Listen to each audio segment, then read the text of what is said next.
Hi, everybody. Welcome. You are listening to Wake Up with Patti Katter. And today I have my friend Hollywood Hurd on the show. Hollywood is an Air Force veteran and a film producer, director, guru of all things. Welcome to the show, Hollywood. Hey, it's great to be here. I really appreciate you having me on the show.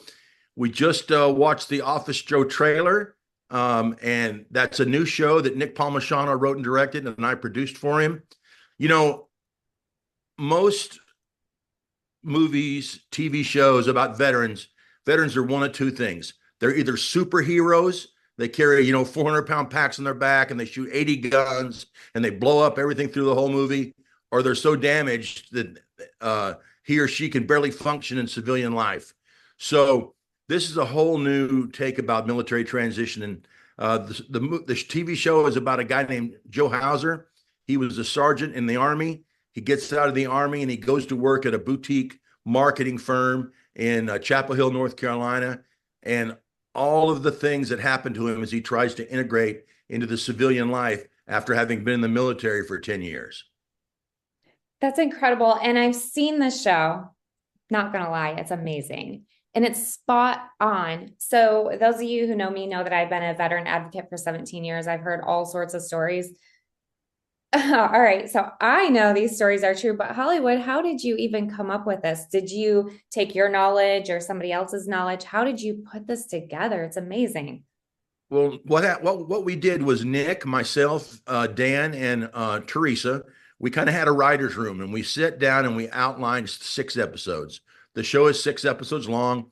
You can get it on Amazon, Google Play, iTunes, and we even have DVDs, Blu-rays. If you go to officejoeshow.com, you can order a DVD and Blu-ray also. But we sat down in kind of a writer's room and we outlined 6 episodes. Okay, here's the first episode. Joe gets out. Joe travels across the country to this marketing firm. Episode 2, he starts integrating with the people at the marketing firm. Episode 3, he is having trouble integrating because he thinks different. He's on time, they're always late. He's serious, they're never serious. He's motivated to do the best job he can. They're all kind of lackadaisical. So then there's kind of a rift between him and his coworkers. Episode 4, a common enemy kind of arises from a rival company. So Joe brings his team together and they kind of stand up to this rival company. Episode 5, they're really starting to come together. And then in episode 6, a guy that got fired from the company Joe works for earlier in the show, he comes back for some vengeance. And the show ends with a Christmas party. So episode 6 is the Christmas party. So it runs the entire gamut in 6 episodes of this guy coming, going to work at this company, having all kinds of shenanigans and misunderstandings. And yet in the same manner, there's some good information and good lessons that are learned. So Mhm. we sat down and we kind of broke down all 6 episodes. Nick would go away and he'd write for a week and a half, 2 weeks. He'd write the episode, then he'd come back. We'd kind of look at it, we'd do some fine tuning, and then we move on to the second episode. So that's how it was written. So it's pretty much Nick drew from his experience as a Army officer and an infantry officer. So it really as you said, it really hits home to people that have been in the military that are trying to transition, because that's the most difficult part of transitioning from the military. You've lost your tribe. You've really lost your purpose.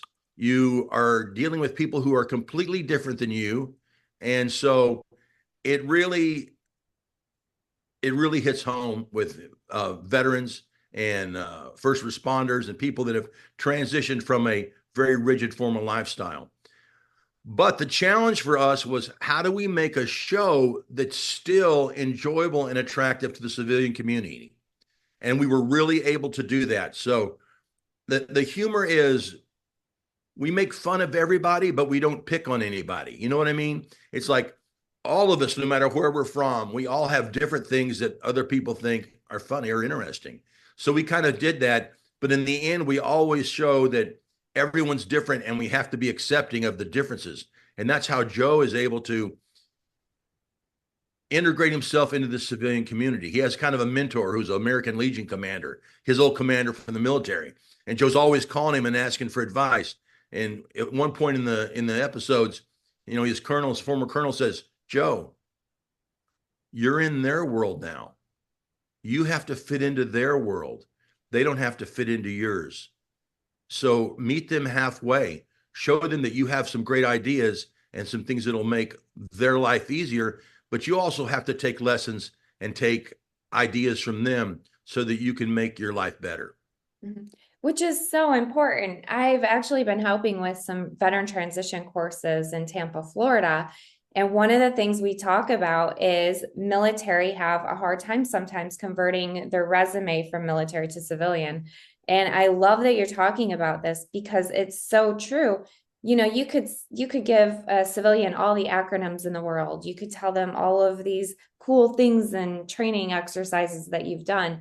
But bottom line for them, a lot of times is the dollar, right? So you have to know how to convert that resume to civilian terminology, which you do a fantastic job during the show explaining that. So the show's not just for veterans, it's actually for those who are friends with them, those who want to learn more about them. And it is a funny show, but it's also serious in some levels. Yeah, and like I said, that was the challenge, was how to make it entertaining and yet still show people what veterans are going through when they get out. Mm-hmm. Show veterans what civilians are going through working with them, when they go into the workplace. So, that was the key to really making an interesting show. And it went on sale on Veterans Day on the 11th, and as it picks up, and we're distributing it ourselves.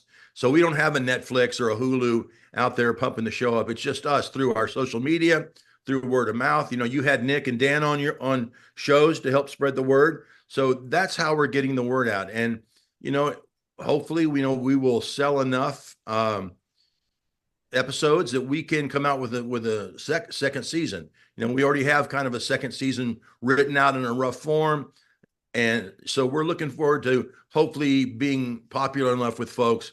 Folks watch it, they get the word of mouth out, or they review it, they tell us what they thought about it, so we can continue the show. Mm-hmm. Can you talk about your character at all? And that was surprising to me. Not only are you helping to direct the film, you're actually in the film. Well, Nick was the director. I was the producer. And the producer's role really is, a TV show, a movie is kind of like a bag full of rattlesnakes. There's snakes going all different directions. The producer's job is to kind of try it, like grab them by the tail, so you've got them all in one hand. You're in charge of making sure that the cast is getting treated properly, that the equipment's there, that the crew's there, that lunch isn't late, that actors are getting picked up at the hotel or wherever they are. And but Nick came to me with this role that he wanted me to play, and I did not want to do it. I was already busy enough, being his producer. And I was like, I don't want to do this. He's like, come on.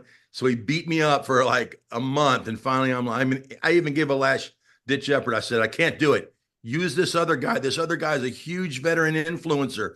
Everybody's going to relate to him better. He goes, no, I'm going to use him for something else. You do this. So I'm like, okay. But I kind of play myself, in an interesting kind of way. I am very gregarious and outgoing when it comes to work, but really I'm not it's not that I'm not a people person. I'm just old and cranky, I just want to be by myself. So I kind of play a character that's kind of old and cranky, and he doesn't say anything unless it's absolutely necessary. He runs the video department and is in charge of the camera crews and editing.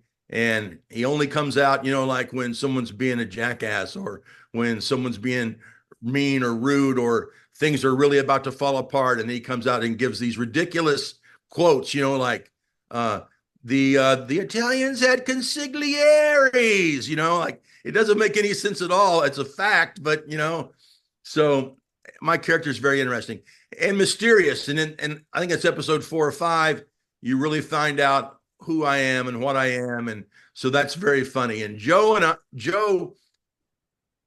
is trying so hard to fit in. And as it goes on, he starts to realize things about me that make him wonder if we have a a deeper connection, that I'm just some guy that works there. And again, in episode 5, it's revealed why Joe and I kind of get along so well. Huh. So it was a lot of fun for me. I kind of like being that character, who's doesn't say a lot, but when I do, it's either outrageous or ridiculous. Mhm. Yeah, I mean, really, when I first met you, I wasn't sure what to think of you. I was like, wow, this is a really nice guy, but you do seem like a little bit more introverted than maybe me or Nick or Which is somebody. weird now that you know me, right? Right, it is. That's so true because you're out of your shell now around me. So, That's oh true. boy.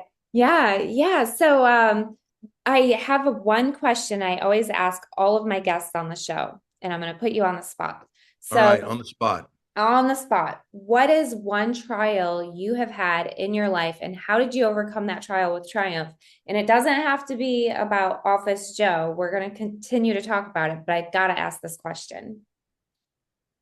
I think the biggest trial, I'm going to put it into the film realm.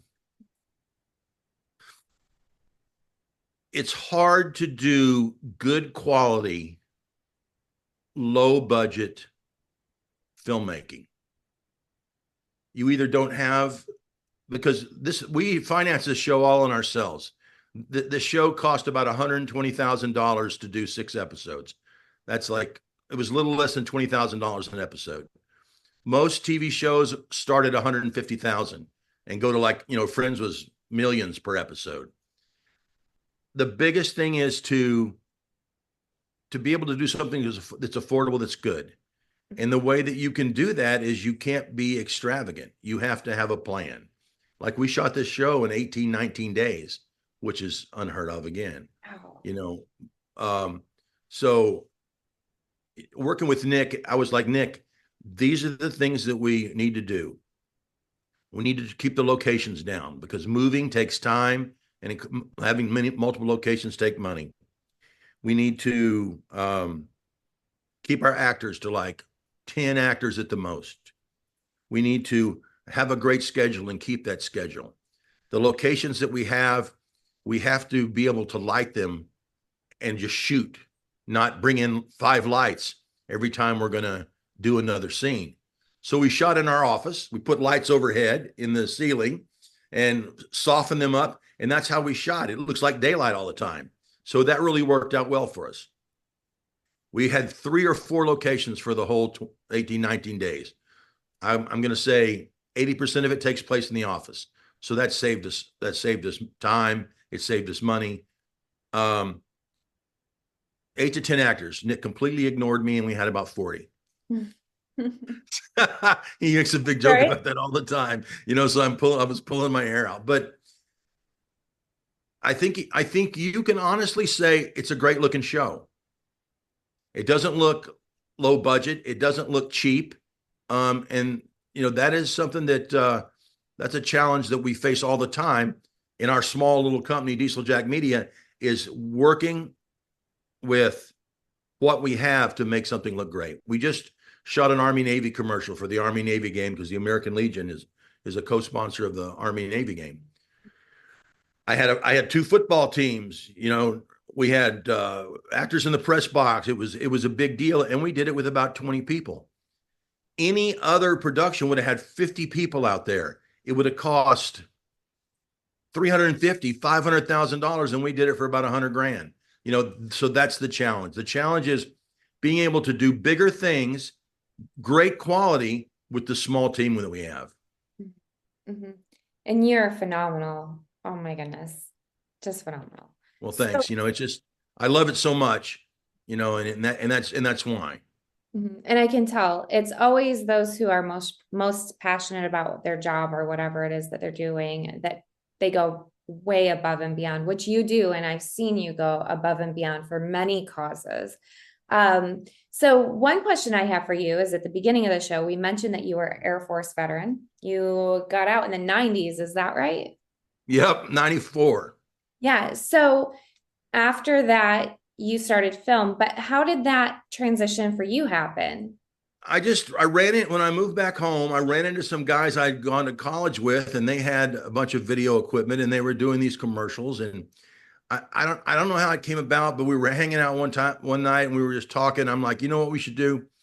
A third of San Angelo, Texas, where I'm from, is Hispanic, and one of the guys was a local DJ for the Tejano radio station. And I said, we should do a Hispanic television show. We make you the host.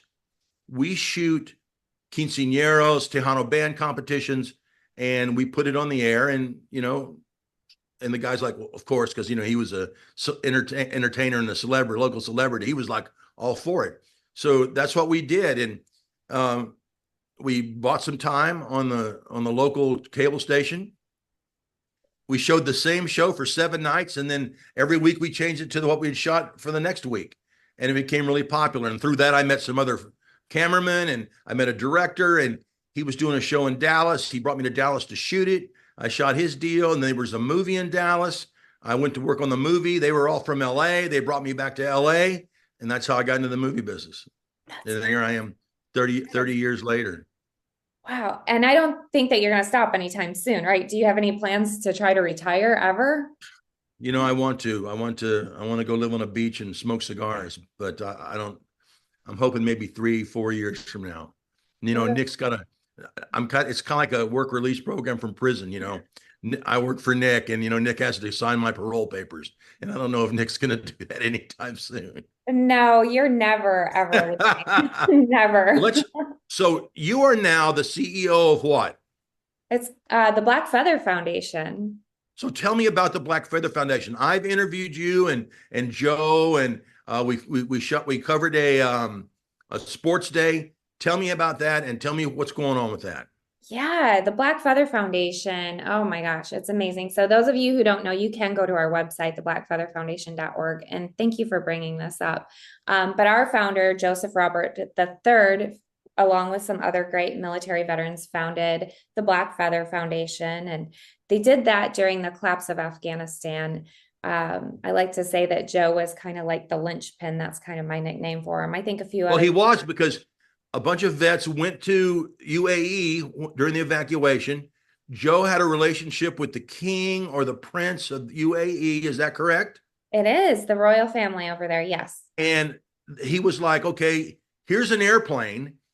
Go to Afghanistan, bring back some SIV holders and their families. And if you can do it safely, then I'll give you another airplane. And that's kind of how it happened, right? Yes, yes. And what are we, over 18,000 later? I think, the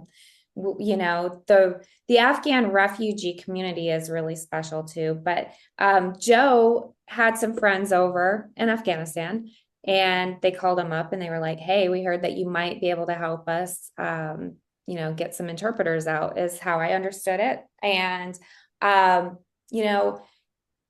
if you know Joe, he has a huge heart. And he has a lot of great connections, and his timeline just ended up to be pretty perfect to be able to assist with that. And he's one of the most generous people that I've known, and has a huge heart to help people.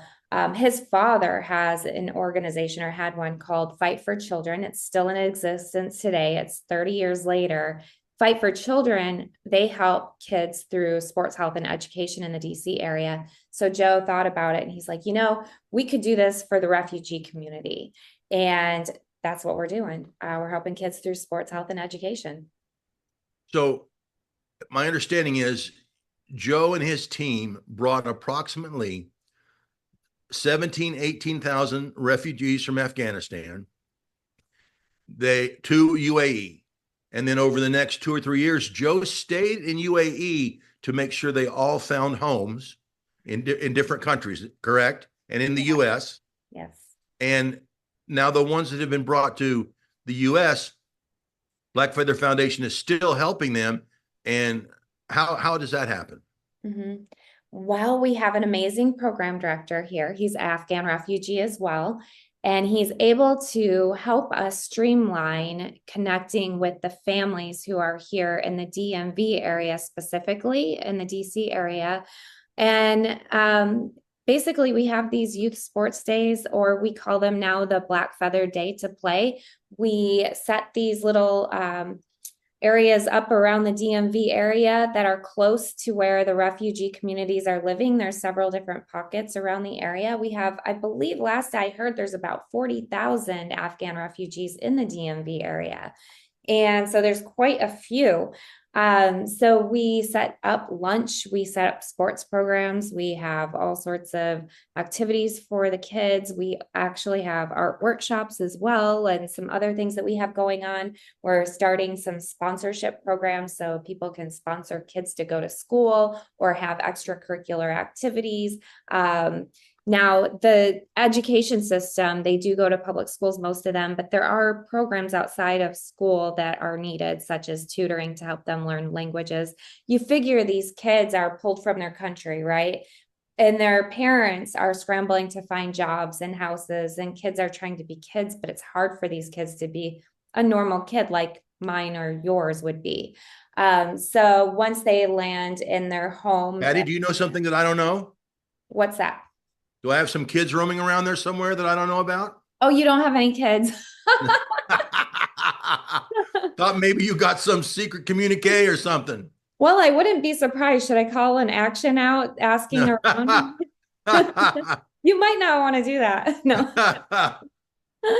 Uh, yeah. So those listening, your kids, maybe if you have children, and if you don't, your neighbor's kids or whoever's.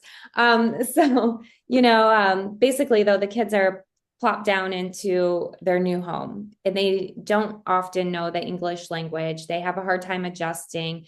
They're having a hard time with history. They don't know American history. They're struggling in history classes, math classes, you name it. So they need tutoring. So the Afghan guy is Akbal? Iqbal. Iqbal. Now Yeah. he was kind of the catalyst because before you were doing it kind of without an Afghan connection, right? And once he came on board, then he was able to directly contact the families and maybe put them at ease or make them feel more comfortable. Yeah, so I mean, we did have my friend Candace was with the Black Feather Foundation, and she ended up taking a couple of the Afghan boys into her home and helping them out. Now, aside from that, you're totally correct. We didn't have somebody to solely focus on connecting with the families. So he came in, he was amazing. He actually helped overseas as well before he came here. Joe knew him, so it was a natural fit. That's awesome. And if I want to donate to blackfeatherfoundation.org, how do I do it? Yeah, just hop on over to the website, theblackfeatherfoundation.org. We hit the donate button. You can do it that way. You can donate on social media. You can click the donate buttons there. You can call our office. We can definitely help with that. If you're looking to get involved, if you're looking to volunteer, we have places for you. And it's theblackfeatherfoundation.org. Yes. Yes, okay. It is. Wow, you turned that into an interview on me. Well, Patty, you're always helping other people. And I know that, as much as you have other things going on, you're not someone that's really in people's face about it. And I having been involved with the Black Feather Foundation, I have seen what it does and seen the work that it does and seen how important it is. And I just want to, I'm a big proponent of organizations that help kids, especially so. I know you are. You're amazing. And if you're like me, I have kids, they're grown. So this is my way of continuing on with kids. And I see you helping out organizations and especially kids. So thank you. Thank you. And I just want to say, thanks for having us on. If you want to see a great TV series, Office Joe, it's on Amazon, it's on Google Play, it's on iTunes. You can get the whole season for, I think, like $17. And if you're a DVD Blu-ray person, officejoeshow.com, and we'll send it to you right away. Patty, thanks for having me on the show. Oh my gosh. Thank you for coming on the show. It's about time. I've been trying this for a while. You have been. I've been avoiding you. Yeah, the introvert. And that, you guys, the character he plays, go watch it. All right. Thanks everybody for listening. Until next time, go back into the show archives. If you didn't catch Dan, or I keep wanting to call him the 7-foot giant. That's Dan.